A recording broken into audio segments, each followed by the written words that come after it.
પૂર્વના વંદનીય પ્રમુખશ્રી, મંત્રીશ્રી અને કારોબારી સભ્યશ્રી, ત્રણેય શાળાના આચાર્યશ્રી, તમામ સ્ટાફગણ અને મારા વાલા ભાઈ બહેનો, આજે આપણે 78મા સ્વાતંત્ર્ય દિવસ નિમિત્તે આપનું હાર્દિક સ્વાગત કરું છું.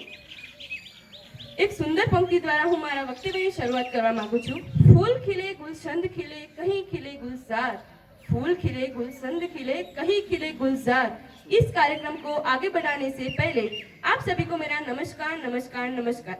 આપણને આઝાદ થઈ 78 વર્ષ પૂર્ણ થયા, પરંતુ આપણે આપણા હૃદય અને મન પર હાથ મૂકીને પૂછવું જોઈએ કે શું આપણે ખરેખર આઝાદ થયા છીએ? આપણે કચરો ક્યાં ફેંકવો એ પણ જો આપણા પ્રાઇમ મિનિસ્ટર સ્વચ્છતા અભિયાન દ્વારા શીખવતા હોય તો મને નથી લાગતું કે આપણે આઝાદીનો સાચો ઉપયોગ કરી રહ્યા છીએ.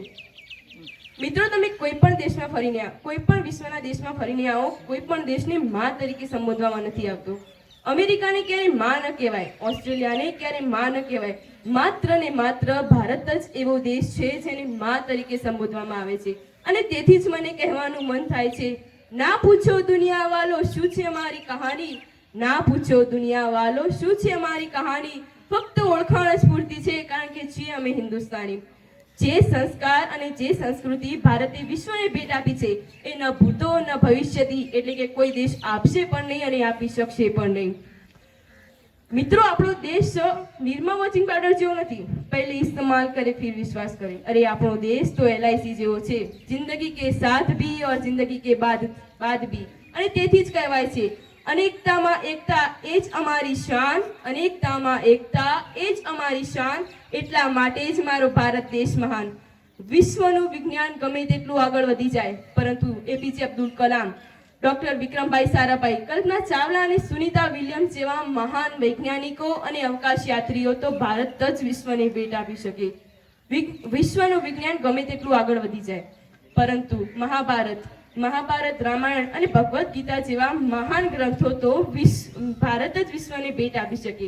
અરે મને કોઈ એમ પૂછે કે નસીબનો સાચો અર્થ શું છે, તો એને ગર્વથી કહી શકું છું, 195 દેશો આ દુનિયામાં છે, એમાંથી મારો જન્મ ભારતમાં થયો, એને જ હું સાચું નસીબ ગણું છું.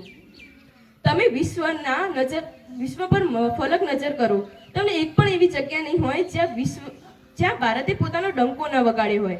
એ રમતગમત ક્ષેત્ર હોય, શિક્ષણ ક્ષેત્ર હોય કે ગમે તે વિજ્ઞાન ક્ષેત્ર હોય, ભારતે પોતાનું શ્રેષ્ઠ યોગદાન આપ્યું છે. અરે મિત્રો, તમે 100 શ્રેષ્ઠ કંપનીઓ સર્ચ કરો, એ 100 શ્રેષ્ઠ કંપનીઓમાં 70 CEO તો આપણા ભારતીય જ છે. તો આનાથી વિશેષ ભેટ ભારત વિશ્વને શું આપી શકે? રોજ નવી નવી ફિલ્મો આવે છે અને 200 થી 500 કરોડની કમાણી કરીને જતી રહે છે. તમે તમારો રોલ મોડલ શાહરૂખ ખાન કે રણવીર કપૂરને માનતા હોય તો યાદ રાખજો, આપણો સાચો રોલ મોડલ સરહદ પર ફરજ નિભાવતા સૈનિકો જ હોઈ શકે. જેટલી ચિંતા જીઓના 4G કાર્ડની કરો છો, જેટલી ચિંતા જીઓના 4G કાર્ડની કરો છો, એટલી ચિંતા ફોજી જવાનોની પણ કરજો, કારણ કે 24 કલાક જાગે છે અને એટલે શાંતિથી ઘરે ઊંઘી શકીએ છીએ. એક સલામ 15મી ઓગસ્ટે એમને પણ જાય છે. અંતે હું એટલું કહેવા માંગુ છું કે આપણે આઝાદીનો સાચો અર્થ સમજીએ અને ભારતને સર્વશ્રેષ્ઠ બનાવીએ. सोच को बदलो देश तो अपने आप बदल जाएगा, सोच को बदलो देश तो अपने आप बदल जाएगा. અને અંતે અટલ બિહારી વાજપેયીની એક પંક્તિ દ્વારા હું મારા વક્તવ્યને અંત આપીશ. अटल बिहारी वाजपेयी ने कहा है कि भारत एक जमीन का टुकड़ा नहीं है, एक जीता जागता राष्ट्र पुरुष है. ये वंदन की भूमि है, अभिनंदन की भूमि है. इसकी नदी नदी हमारे लिए गंगा है, इसका कंकड़ कंकड़ हमारे लिए शंकर है.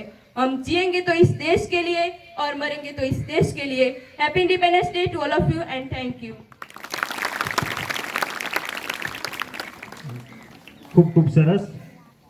ત્યારબાદ આપણે આપણા કાર્યક્રમને આગળ વધારીએ તો દેશભક્તિ ગીત